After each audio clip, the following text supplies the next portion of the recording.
Hey guys, it's Anna from Anna's Magical Moments. Welcome back to my channel. If you're new here, welcome. If you are returning, welcome back. So this video is going to be kind of like a hodgepodge of 3 topics that I kind of wanted to go over and discuss. And I will do the unhappy kind of parts first and before I jump into the haul. So first of all, if you haven't heard about the new rules that pretty much the new stuff going on with YouTube, it is affecting a lot of content creators. Some don't even think it affects them, but it could possibly affect many of them. And so it's basically about COPPA. Go YouTube it. There are hundreds and hundreds of YouTubers that are talking about it. There's one, I'll link a few of them in the description because I can't remember. There are a few, there's like from like a media lawyer, a social media lawyer, which is really good. And there's a few others. I'll link them so you get what better understanding. Basically, this has kind of been a huge deal in like the Disney and theme park community or anything, like really just YouTube. Like it's not just, you know, like big channels that making billions of dollars off of YouTube. It's affecting a lot of people. Where it affects Disney people, a lot of Disney content, is that especially like for channels like me, I'm not making my content for children at under the age of 13. I am making it more for like people that want to plan their travel, people who are like me, that just like watching people go to Disney or Universal Studios or have fun. And I mean, I have my set topics that I watch, you know. I watch Food Networks, I watch some travel like Kara and Nate and the Endless Adventurers, you know, and I watch like reptile shows because I mean not just reptile but animal shows and stuff like that. But I mean, it's all these channels can be very much affected. You know, some may not be because they really aren't geared to children. But then there's channels that, because they're really geared to adults, but they use, in what I'll use the terminologies, appeals to children, cartoons, animation, which is the same thing, but anyways, work with me. You know, Disney and like toy reviewers are going to be affected. A lot of Lego reviewers are starting to leave YouTube because of this new changes, you know, and just other things, you know. And because the rule is vague, which is very typical of a government guideline, because they make it vague for a reason. Gives their lawyers a little bit more play when they want to, you know, throw the book at somebody. And that's what's concerning. It's super vague, and all YouTube is saying, it's your creator's issue, deal with it. If you don't know what will qualify appeals to kid, ask a lawyer. Well, most YouTube channels creators can't have access to a lawyer, and really social media lawyers are very few. And anyways, one of the top social media lawyers is on YouTube, and he's going, I don't know, guys. So, you know, it is concerning. It, you know, like my content isn't geared for kids, and kids are under the age of 13, so 12 and under. Can a 6-year-old watch my channel? Probably. I mean, maybe. But I really, like, I mean, not that I cuss or anything, or I don't really, like, how I present my information is more for an adult, you know, like my room tours are more for adults, like to see the rooms, to see, you know, the configurations or how to book the rooms, you know, like just and stuff. Like also it's like for memories, like for me, you know, like I actually regret not getting into YouTube earlier. You know, there's so many memories that I've had horse showing that would have been awesome to like look back, you know, and seen like some of these moments on YouTube, but now I don't have access. Like, what if it appeals to kids? Horseback riding appeals to kids. Horses appeal to kids, you know, like, but it's not why I created it, you know, if I had done it back in the day. But now, like, a lot of the videos, like, I make for myself, but also for people to watch and enjoy, too. So it's like, so there is a petition to help hopefully change this. You know, it's like, I think the government doesn't quite understand YouTube. I think my best friend actually put it kind of correctly. She was like, I think it's a little archaic, and I think that they need to understand why people do YouTube. It's not for monetary gain. The average YouTuber doesn't make money, and the average YouTuber is doing this so they can showcase their memories, but also can look back on their memories. They're not doing this to be the next Casey Neistat. You know, they're not doing this, you know, to like have $1 million like company. I mean, is that in like the back burner of a lot of YouTubers? Yeah, of course. I think if I could like completely quit my job and do YouTube, you know, and have all of what I can do monetarily just off of YouTube as a career, I would choose that life. But I know that's not going to happen, you know. So it really impacts a lot of people, and all the way from like the 4 million subscribe to people that have no subscribers and just want to like start YouTube. So definitely sign the petition, and you know, don't just rant and rave, you know. Really like I'll tell you what I wrote. Basically, I wrote how, you know, I don't think that the rules are very clear. They're super vague, and the appeals to children is also like kind of like, and it paints a lot of gray pictures, because like toys, a lot of toy reviewers are reviewing this for other adults who are toy collectors, not necessarily kids under 12. And so those toy people are getting slammed. People that have their children in the video are, because they're child actors, even though they're not actors, they are their children.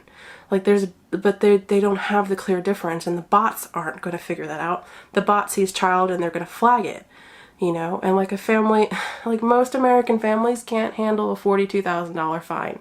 That would bankrupt a lot of people, like, or ruin them. Like, you know, what if a lot of, like, I bet you some YouTubers have clearances. Getting sued by the federal government is going to ruin their career too.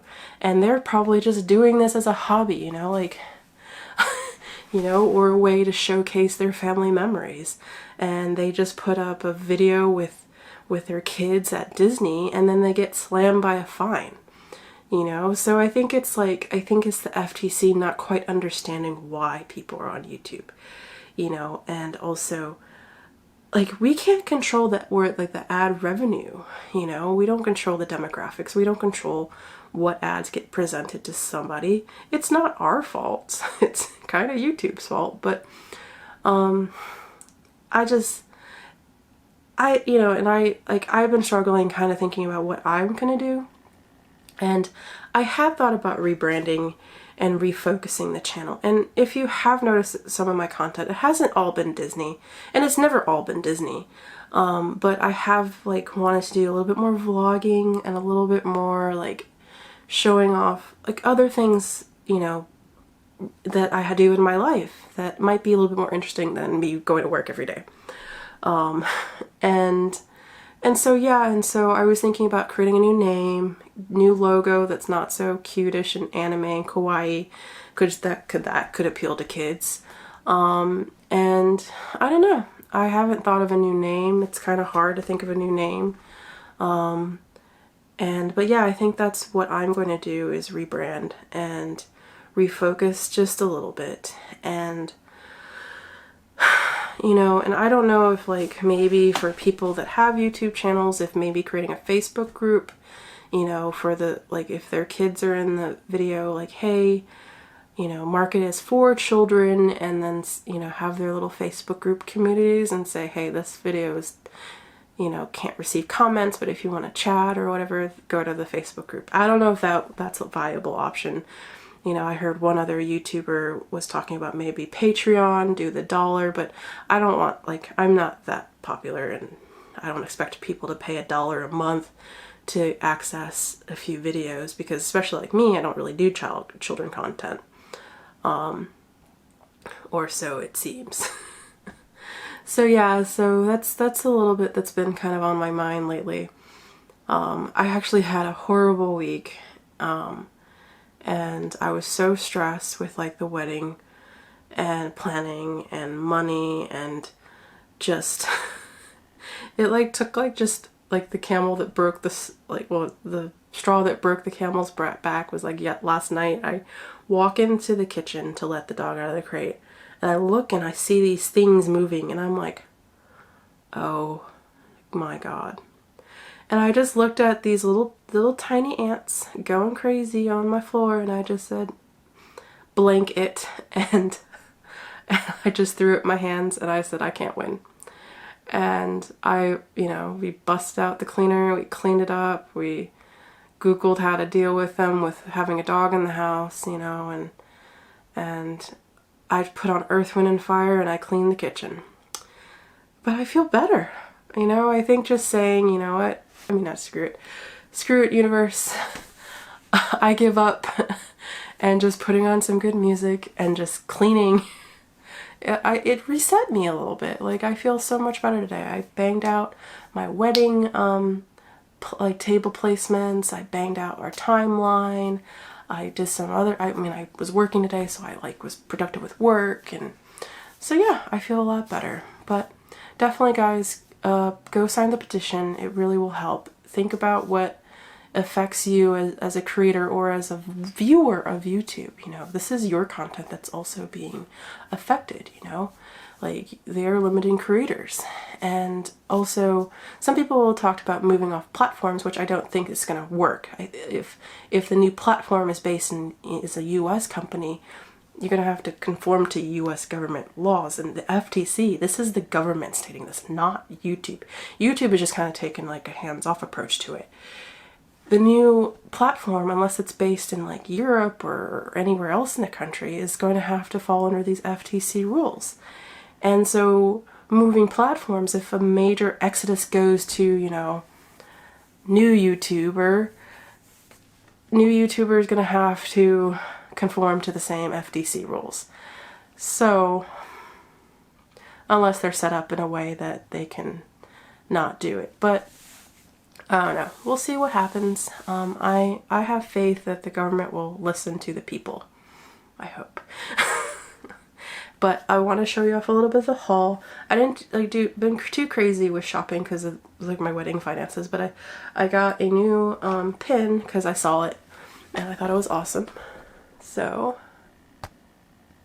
it says, I'd rather be reading, and it has Gaston and Belle. And I thought it was a beautiful pin. It is. I love it. And I actually like the case too. I might keep it in the case. And then I got to this. It's a Corgi makeup bag. I got it from Hot Topic. It was $22. And it's 3 pieces. So inside is Corgi butt. I wish they used black and tint like indie, but they didn't. Orange corgis are awesome too. So very cute. So I use this to pack some of our stuff. Since we're gonna be gone for 15 days, I've never had a trip that long. Usually my trips are like a week at the most.